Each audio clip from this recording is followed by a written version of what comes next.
जय हिंद एवरीवन। आइए आज हम chapter 3 pair of linear equation in two variable के 6th क्लास में हैं और हम एक्सरसाइज 3.5 डिस्कस कर रहे हैं। पार्ट 5 में हमने एक्सरसाइज 3.5 का क्वेश्चन नंबर 1 और 2 ये दो क्वेश्चन डिस्कस किए थे और 3 वाला क्योंकि सिंपल था तो उसको आपको अपने आप से करना था।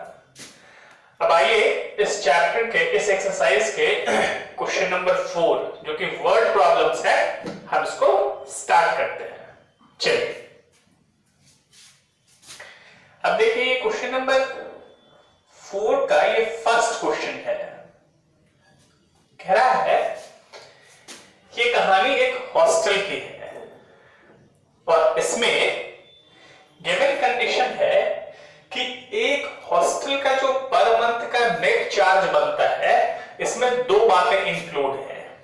एक जो फिक्स्ड चार्ज है यानी जिस भी स्टूडेंट को एक रूम अलॉट किया जाता है तो वो रूम का जो चार्ज हो गया वो फिक्स्ड चार्ज हो गया और उसके बाद कोई स्टूडेंट पर डे जिस हिसाब से डाइट लेता है फिर उस डाइट का वो चार्ज एक्स्ट्रा है ना। तो इस तरह से इस वाले क्वेश्चन में दो टाइप के चार्जेस हैं। एक फिक्स्ड चार्ज है तो चलिए हमने उसको सपोज कर लिया let the fixed charge be x. हमने ये सपोज कर लिया जो रूम रेंट है यानी जो फिक्स्ड चार्ज है वो x है एंड जो एडिशनल चार्ज किसका है। देखिए क्वेश्चन कह रहा है कि जो फूड लिया है किसी ने तो जितने दिन आप फूड लेंगे मेस से फिर उतने दिन का चार्ज आपको अलग देना पड़ेगा। तो हमने ये सपोज कर लिया कि एडिशनल चार्ज जो है वो y रुपीज पर डे का है। ठीक है। अब देखिए क्वेश्चन कह रहा है कि there is a student A he pays for 20 days and how much rupees 1000। It means according to question hostel charge for 20 days है ना। Hostel charge for 20 days equals to 1000। अब आप बताइए ये 20 days वाला चार्ज आप कैसे पता करेंगे। आप जानते हैं जो फिक्स्ड चार्ज है वो तो कांस्टेंट रहेगा। इसमें फिक्स्ड चार्ज क्या है x। अच्छा अब इस स्टूडेंट ने 20 days डाइट लिया है 20 days का फूड लिया है और पर डे की फूडिंग चार्ज रुपीज y है ना। तो 20 days का कितना होगा 20y और इस तरह से ये देखिए इसका फर्स्ट इक्वेशन आ गया। ठीक है। अब देखिए फिर सिमिलरली एक बार फिर से क्वेश्चन कह रहा है और एक कोई दूसरा स्टूडेंट है जिसने 26 days फूड लिया है मेस से है ना और उसने इस 26 days के कितने पैसे दिए हैं। क्वेश्चन कह रहा है 1180 रुपीज। अब फिर देखिए जो हॉस्टल चार्ज है वो तो फिक्स है और ये है हमारा x और बाकी इस स्टूडेंट ने 26 days तक फूड लिया है मेस से और पर डे का चार्ज y है तो 26 days का चार्ज कितना होगा 26y। आइए ये हो गया 26y equals to 1180।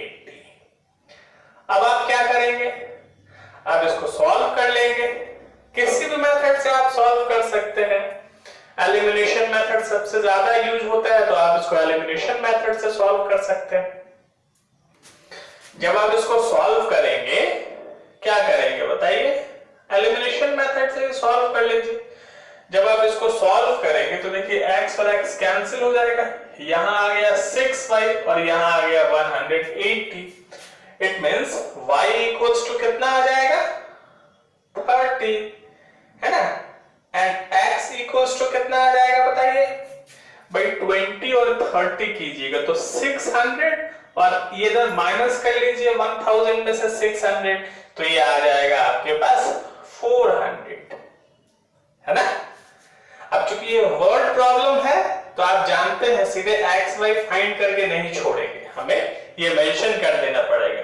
Therefore fixed charge equals to बताइए yes rupees 400 and additional charge means additional charge for food equals to rupees 30 per day, है ना।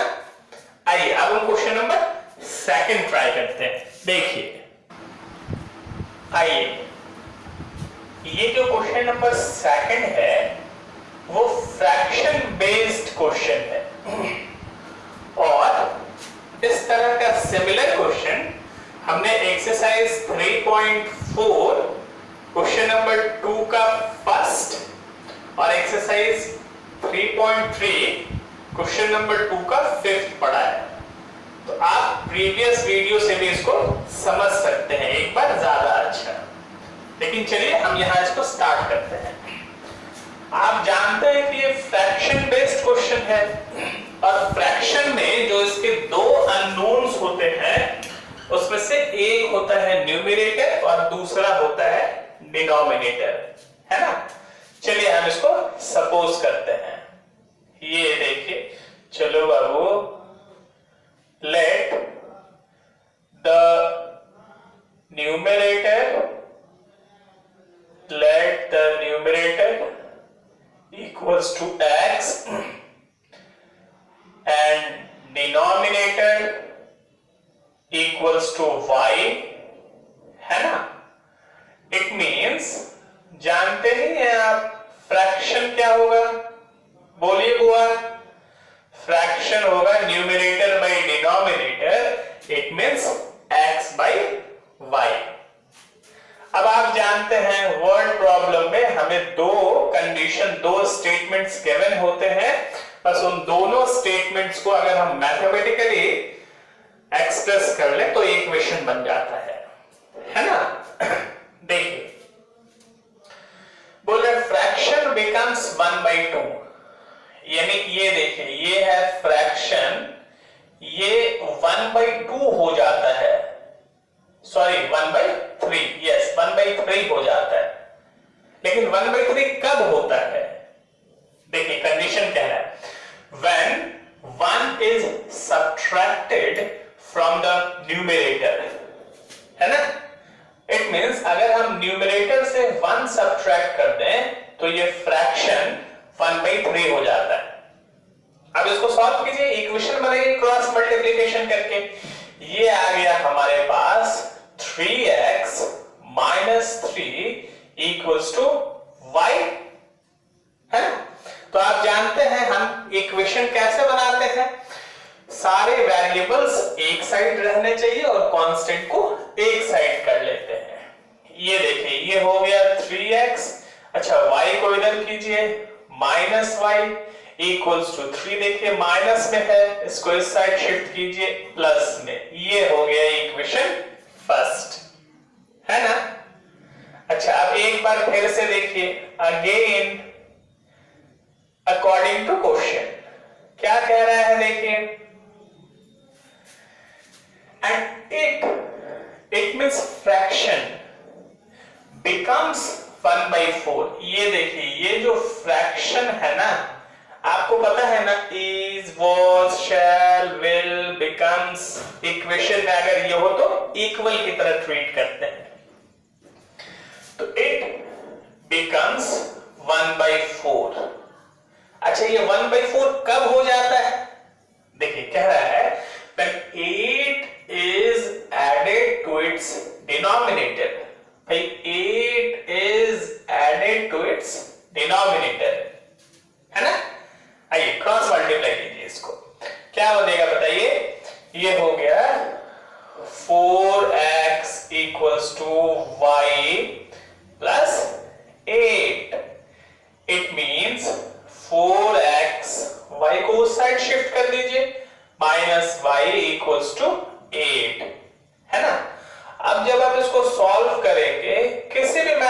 सॉल्व कर सकते हैं, है ना।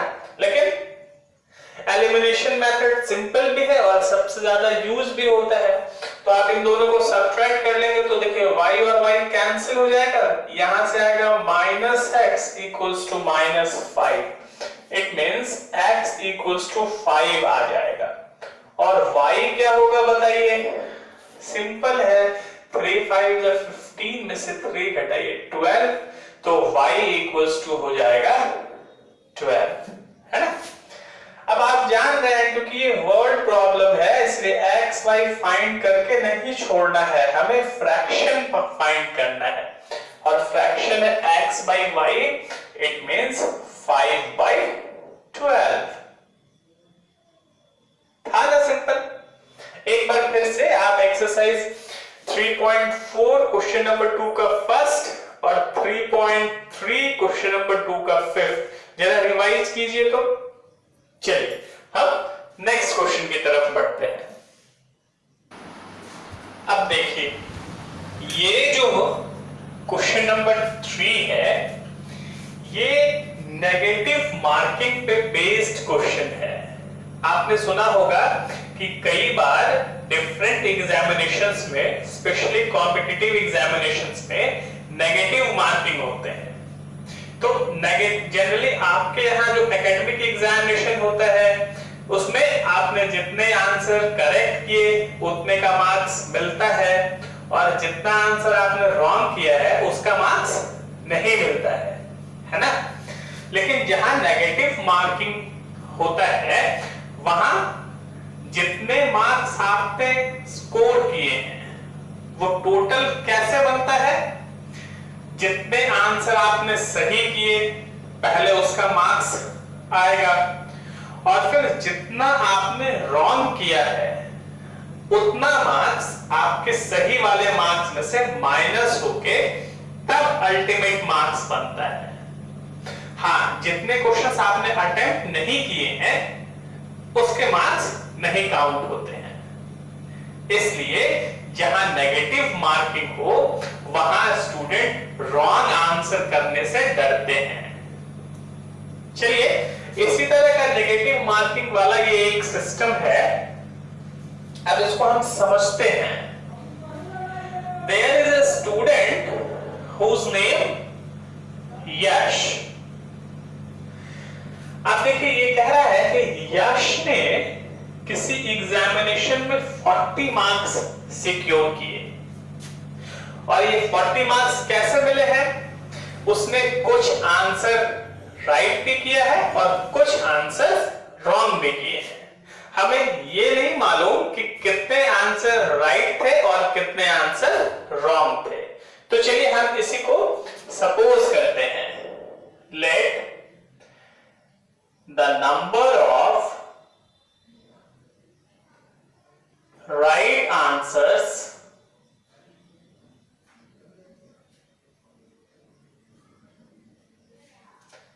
equals to x and the number of wrong answers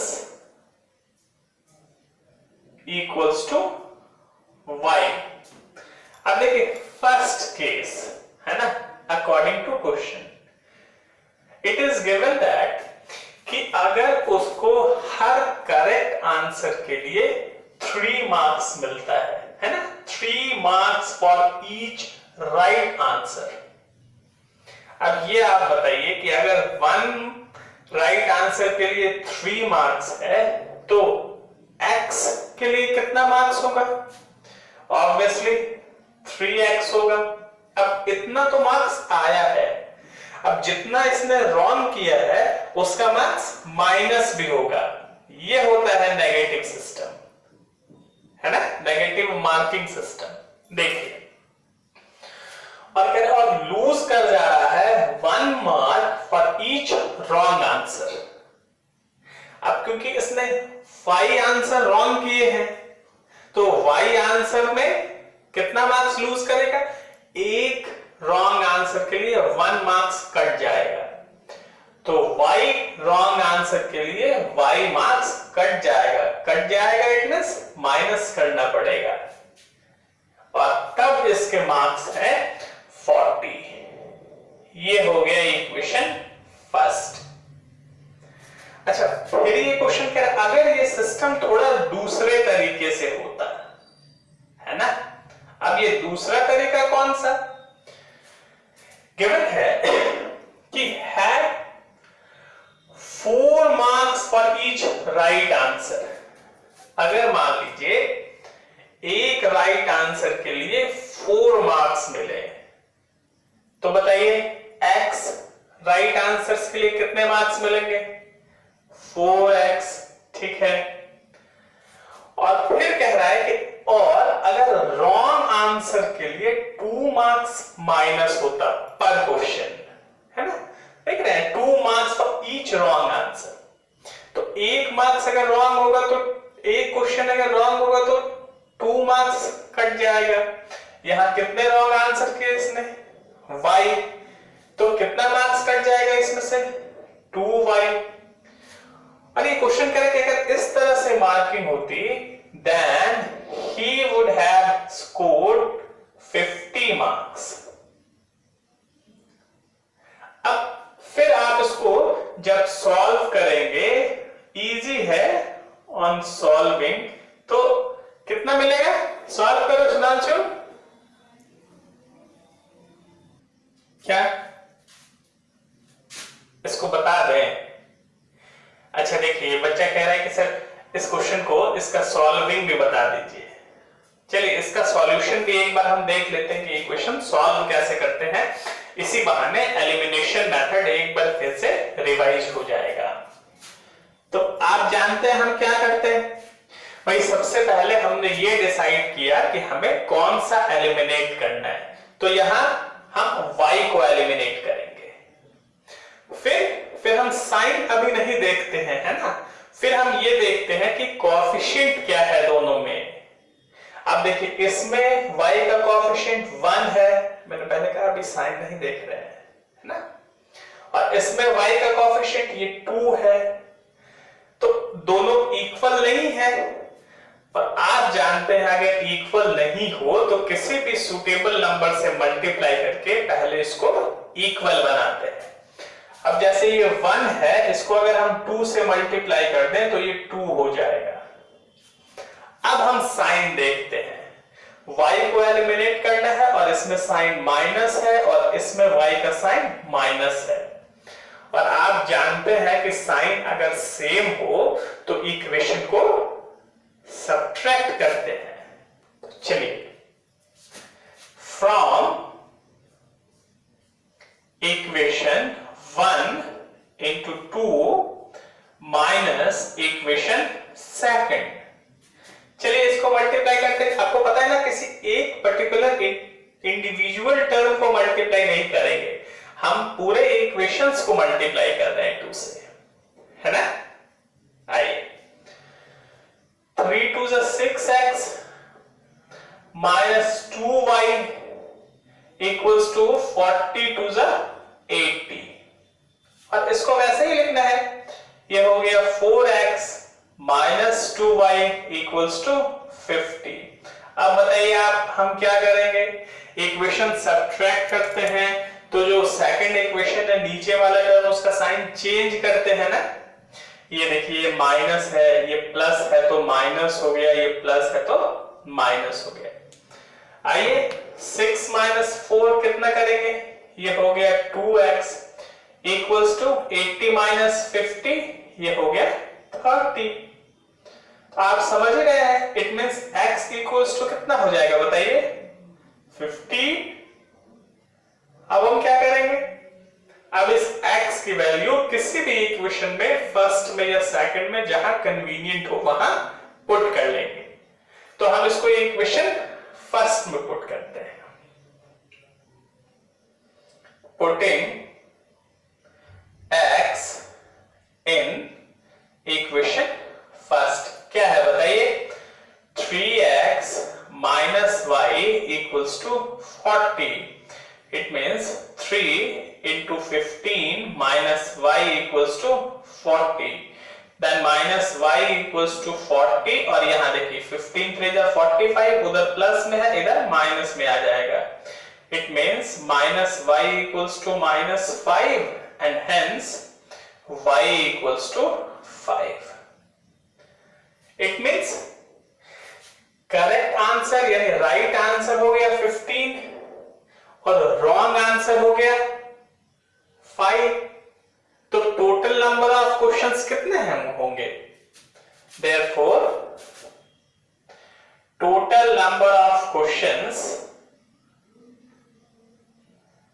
are क्या होंगे बताइए भाई? राइट वाला आंसर और रॉन्ग वाला आंसर इन दोनों को ऐड करना है. 15 क्वेश्चन इसने राइट किए थे और 5 क्वेश्चन इसने रॉन्ग किए थे. It means there were total 20 questions, है ना?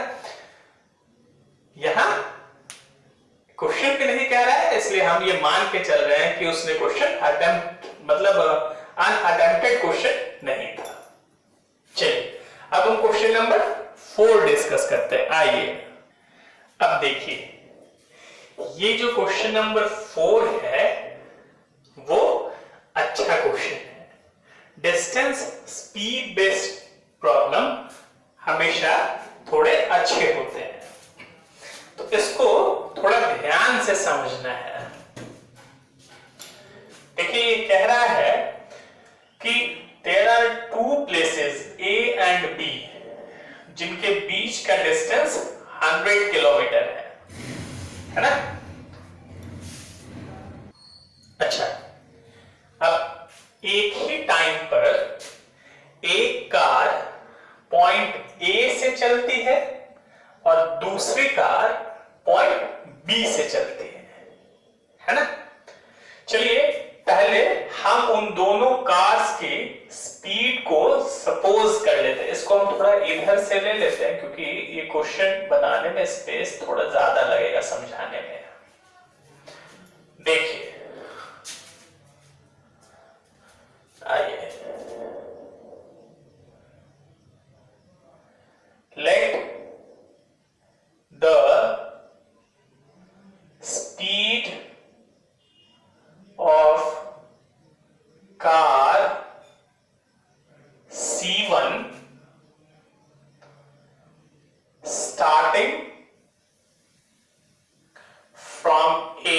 हमने ये सपोज किया कि A से जो कार स्टार्ट हो रही है हमने नाम दिया है उसका C1.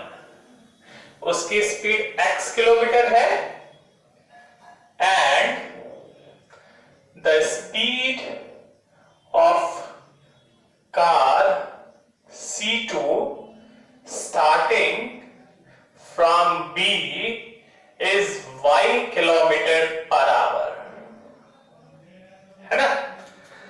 अब इस सिचुएशन को हम जरा ध्यान से समझेंगे.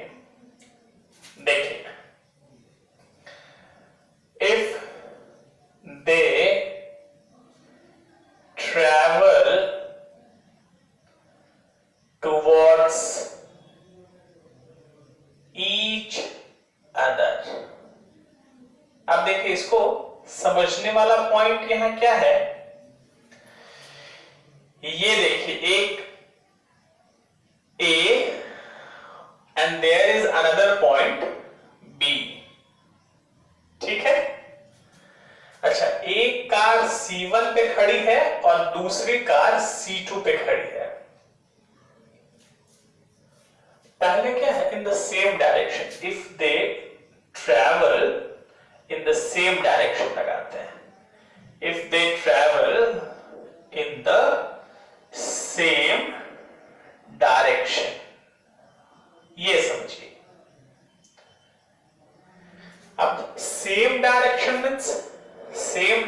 मीन्स ये कि अगर ये कार C राइट की तरफ चल रही है तो ये जो कार मतलब C1 अगर राइट की तरफ चल रही हो तो ये कार C2 भी राइट की तरफ चल रही है, तभी ना सेम डायरेक्शन हुआ.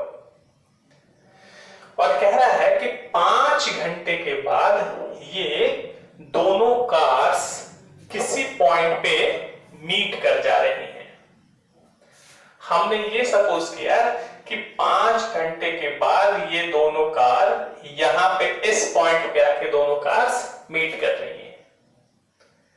इट मींस 5 घंटे में ये जो कार C2 है ये भी चल के यहां आ जाती है, और ये जो C1 वाली कार है ये भी 5 घंटे में चल के यहीं आ जाए, तभी दोनों मीट करेंगी ना। ठीक है, मतलब ये कि 5 घंटे ये कार C1 भी चलती है और 5 घंटे ये कार C2 भी चलती है। आइए डिस्टेंस, चलो बाबू रुक जाइए, ये वाला मार्कर ठीक नहीं, ये कहां गए छोटू? यस, आइए डिस्टेंस traveled by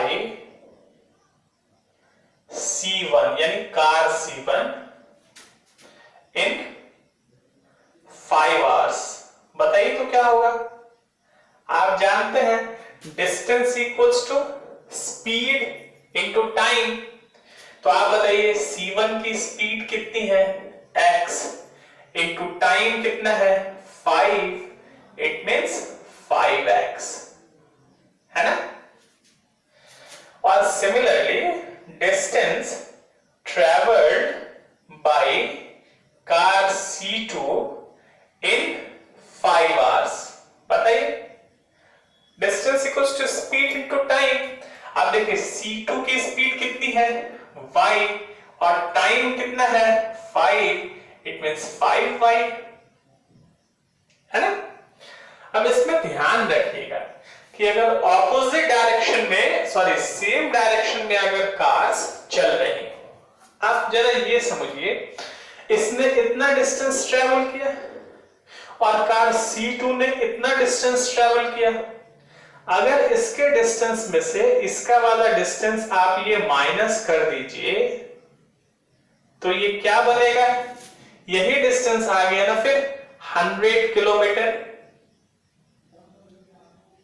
ए और बी के बीच का डिस्टेंस। तो इस तरह से आप ये ध्यान रखेंगे कि स्पीड टाइम वाला अगर प्रॉब्लम हो तो उसमें जब सेम डायरेक्शन में कोई व्हीकल्स चल रहे हो तो अल्टीमेटली डिस्टेंस को माइनस करते हैं, है ना।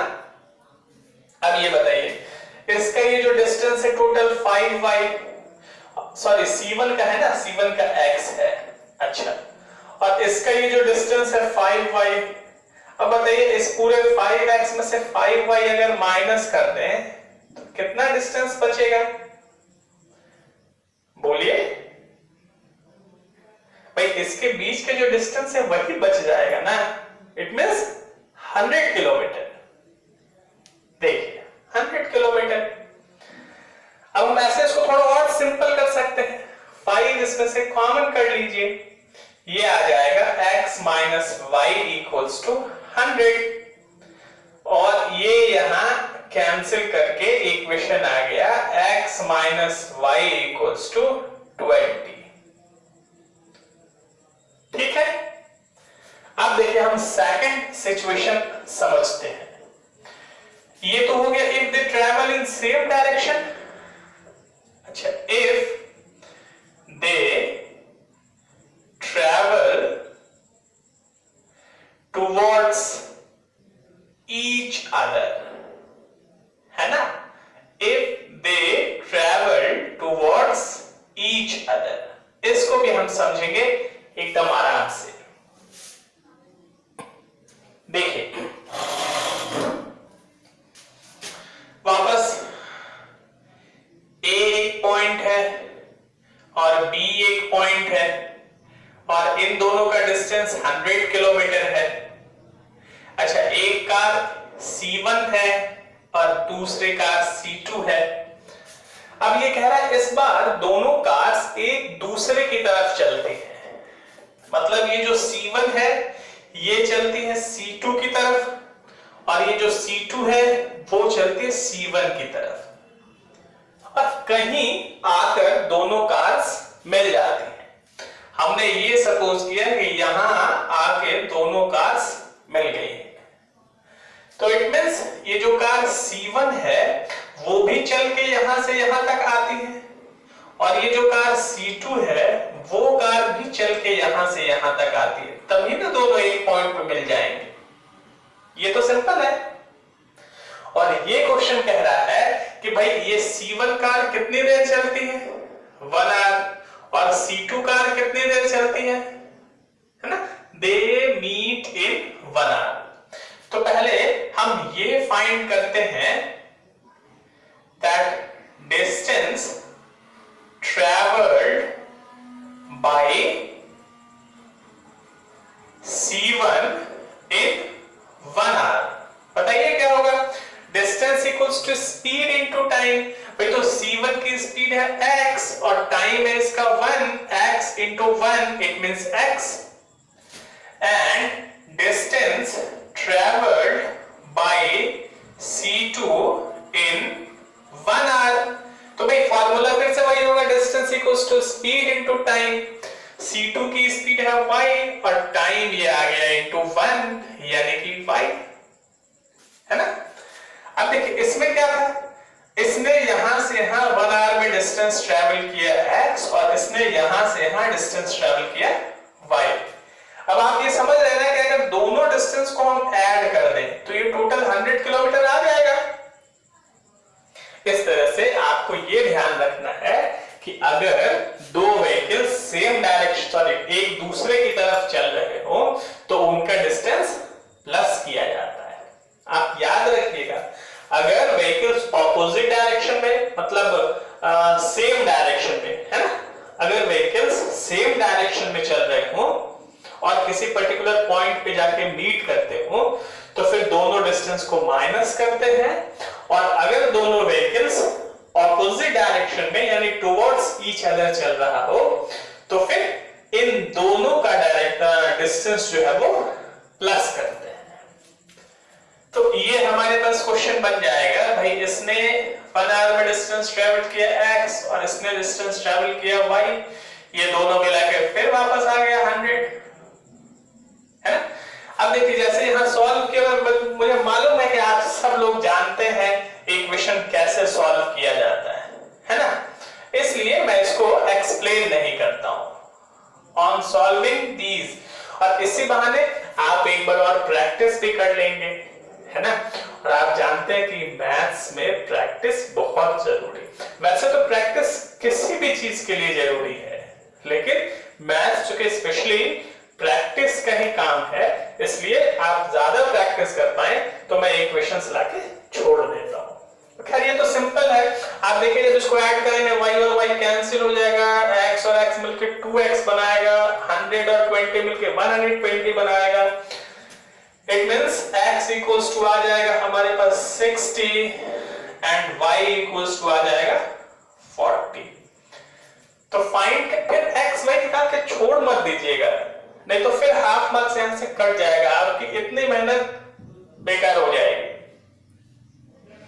फाइंड क्या करना है, what are the speeds of the two car and hence therefore speed of car C1 equals to 60 kilometre per hour and speed of car C2 equals to 40 kilometre per hour, है ना, simple. चलिए अब हम next question समझते हैं। आइए अब देखिए, ये जो क्वेश्चन नंबर 5 है वो ज्योमेट्रिकल फैक्ट पर बेस्ड है। इस टाइप के भी क्वेश्चंस इंपॉर्टेंट होते हैं। इस क्वेश्चन में हम चर्चा कर रहे हैं रेक्टेंगल की, और आप जानते हैं कि रेक्टेंगल में लेंथ है और ब्रेड्थ है। तो पहले हम इन्हीं दोनों को सपोज करते हैं। लिखिए, let the length equals to x and breadth equals to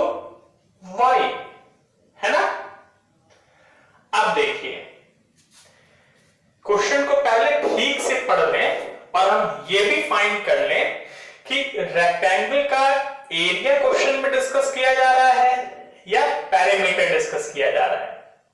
जो भी डिस्कस किया जा रहा है हम साथ साथ वो भी फाइंड कर लेते हैं।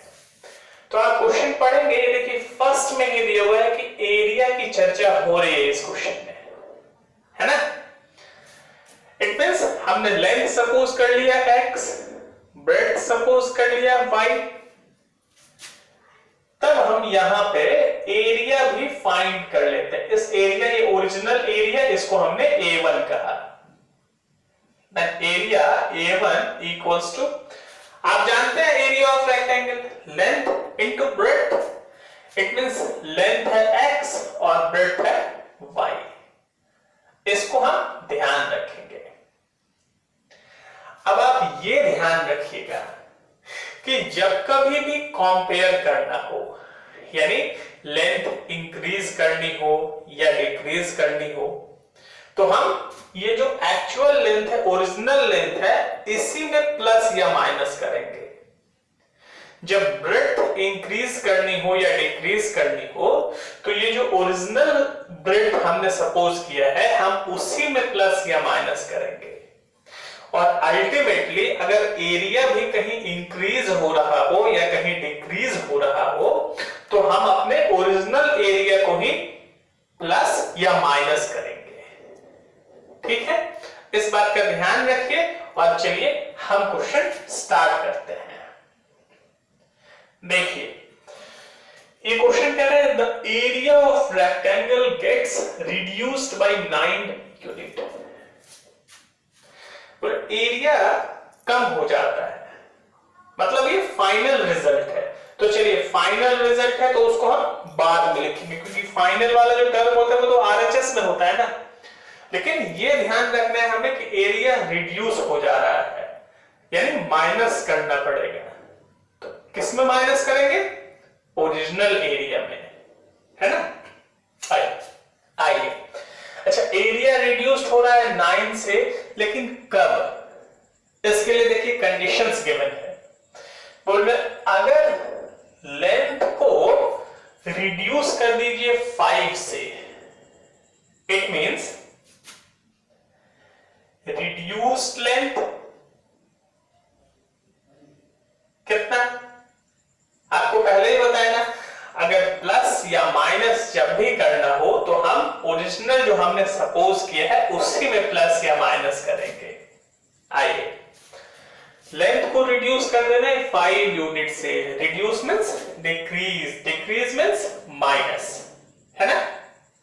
देखिए ओरिजिनल लेंथ x हमने सपोज किया, ये हमने इसको रिड्यूस कर दिया, माइनस कर दिया। अच्छा, फिर ये कह रहे हैं कि ब्रेड्थ जो है उसको इंक्रीज करना है 3 से। इट मींस ये बताइए इंक्रीज्ड ब्रेड्थ क्या होगा? भाई बोल रहा है ये कि 3 यूनिट से इंक्रीज करना है। ये देखिए ओरिजिनल वाला हमारा y है, इसमें हमने 3 इंक्रीज कर दिया। और जब लेंथ और ब्रेड्थ आप चेंज करेंगे तो एरिया भी चेंज हो जाएगा ना। Therefore न्यू एरिया, इसको हमने A2 सपोज कर लिया। बताइए क्या होगा? भाई फॉर्मूला तो वही रहने वाला है, लेंथ इंटू ब्रेड्थ। तो बताइए लेंथ क्या हो गया? x माइनस 5 और ब्रेड्थ क्या हो गया? y plus 3। अब चलिए इसको मल्टीप्लाई कर ले, पहले x से इसको, तो ये हो गया x बाई, फिर x से प्लस 3 को, ये हो गया 3x, फिर माइनस 5 से y को, माइनस 5y, फिर माइनस 5 को 3 से, इट मींस माइनस 15। इतना करने के बाद ये गिवन क्या है? गिवन ये है कि ये जो फाइनल एरिया है ना A2, ये फाइनल एरिया है, ये कैसा हो जाएगा? क्वेश्चन पहले ही कह रहा है ये रिड्यूस हो जाएगा, यानी कम हो जाएगा। कितना कम हो जाएगा? 9। इट मींस हमें जो ओरिजिनल एरिया है अपना A1, इसको रिड्यूस करना पड़ेगा। A1 को रिड्यूस करना पड़ेगा, माइनस करना पड़ेगा। कितना रिड्यूस करना पड़ेगा? 9 रिड्यूस करना पड़ेगा। है ना। जब भी कंपेयर करते हैं तो हमेशा ओरिजिनल एक्चुअल वाले से, जो हमने सपोज किया है उससे। अब देखिए a2 कितना है, ये है यहां xy plus 3x minus 5y minus 15 equals to a1 क्या है बताइए, ये देखिए यहां से xy माइनस 9। अब हम क्या करें, सारे वेरिएबल्स को एक साइड यानी लेफ्ट साइड में रख दें और कांस्टेंट वाले को राइट साइड में कर लें। ये देखिए xy, अच्छा ये है 3x माइनस 5y। अब देखिए xy इधर प्लस में है, ये इस साइड आ गया माइनस में, इक्वल्स टू माइनस 9, और ये देखिए माइनस है ना, ये हो गया प्लस 15। अब देखिए xy प्लस में और xy माइनस में कैंसिल हो जाएगा, तो हमारे पास इक्वेशन आया 3x minus 5y equals to कितना होगा बाबू, 6। ये देखिए ये हो गया इक्वेशन फर्स्ट। अब फिर हम सेकंड कंडीशन डिस्कस कर रहे हैं। अगेन एक बार फिर से हमें कुछ चेंजेस करने हैं। देखिए क्या कह रहा है, अगर हम इंक्रीज कर दें लेंथ को, चलिए लेंथ को इंक्रीज कर देते हैं। अच्छा कितना इंक्रीज करना है, बाय 3 यूनिट। इंक्रीज या डिक्रीज हम जब भी करेंगे तो ये जो एक्चुअल है हमारा, जिसको हमने सपोज किया है, उसी में करेंगे। तो लेंथ को इंक्रीज कीजिए, चलिए इंक्रीज किया 3 यूनिट, इंक्रीज करना मींस प्लस करना। और क्वेश्चन कह रहा है कि ब्रेड्थ, ये देखिए इंक्रीज एक ही साथ यूज हुआ, मतलब दोनों के लिए चलेगा, तो ब्रेड्थ को भी हमें इंक्रीज करना है। कितना इंक्रीज करना है, बोले 2 यूनिट। तो ओरिजिनल ब्रेड्थ है y, ये देखिए ये हमने 2 यूनिट इंक्रीज मींस प्लस कर दिया। अब हमने लेंथ और ब्रेड्थ चेंज किया है तो एरिया भी चेंज हो जाएगा। आइए हम एरिया फाइंड कर लेते हैं। इसको हमने A3 कह लिया, फॉर्मूला तो सेम रहेगा L इंटू B। तो लेंथ है इसका x प्लस 3 और y है ब्रेड्थ है y प्लस 2। सॉल्व करें इसको, ये हो गया xy plus 2x plus 3y plus 6। अब देखिए ये जो क्वेश्चन है, ये जो एरिया है, इस एरिया के बारे में क्या कह रहा है, पढ़िए ध्यान से क्वेश्चन पढ़िए। बोल रहा था एरिया इंक्रीज, तो ये जो एरिया है वो इंक्रीज हो जाएगा यानी ज्यादा हो जाएगा। ये A3 जो है वो ज्यादा हो जाएगा। आपको बताया है ना कि ज्यादा या कम जब भी करना हो तो हमेशा ओरिजिनल एरिया को बढ़ाएंगे या घटाएंगे। तो ये वाला जो है वो ज्यादा है, मींस जोड़ना पड़ेगा, ऐड करना पड़ेगा। किससे ज्यादा है भाई, ओरिजिनल वाले से ही तो कंपेयर करेंगे। तो ये देखिए ये है ज्यादा, ये पहले वाले से इंक्रीज कर रहा है। कितना इंक्रीज कर रहा है, 67। मतलब ये जो एरिया है वो पहले वाले से इंक्रीज कर जा रहा है 67, है ना। A3 कितना है, xy plus 2x plus 3y plus 6। और बताइए A1 यहां हमने फाइंड कर रखा है, ये इक्वेशन फर्स्ट नहीं है सेकंड है। xy plus 67। अब हम क्या करेंगे, वेरिएबल्स को एक साइड लेफ्ट साइड ले आते हैं और कांस्टेंट को एक साइड राइट साइड कर लेते हैं। ये देखिए xy plus 2x plus 3y, इधर से xy है ना, माइनस xy इक्वल्स टू 67, और ये देखिए प्लस है माइनस 6। xy प्लस में और xy माइनस में कैंसिल हो जाएगा। ये हमारे पास हो गया 2x plus 3y equals to 61। अब इसमें हम सॉल्व किसको करेंगे? फर्स्ट वाले को सॉल्व नहीं करेंगे, अब इसमें हम सॉल्व करेंगे सेकंड और थर्ड को, है ना। और जब हम इक्वेशन सेकंड और थर्ड को सॉल्व करेंगे कितना आएगा प्रियांशु, बताइए। चलिए सॉल्व करने दीजिए बच्चों को। हाँ, जब हम इसको सॉल्व करेंगे तो x आएगा 17 और y आएगा कितना प्रियांशु? 9। अब फिर यहां तक लाके नहीं छोड़ेंगे। इट मींस लेंथ कितनी है रेक्टेंगल की? लेंथ हमने x सपोज किया था तो 17 यूनिट, और ब्रेड्थ कितनी है? BREADTH, है ना। ब्रेड्थ कितनी है? ब्रेड्थ है 9 यूनिट्स। और इस तरह से ये एक्सरसाइज 3.5 कंप्लीट हो गया, है ना। तो इस एक्सरसाइज में हमने कुछ वर्ड प्रॉब्लम्स देखे हैं और क्रॉस मल्टीप्लिकेशन मेथड को भी समझा है।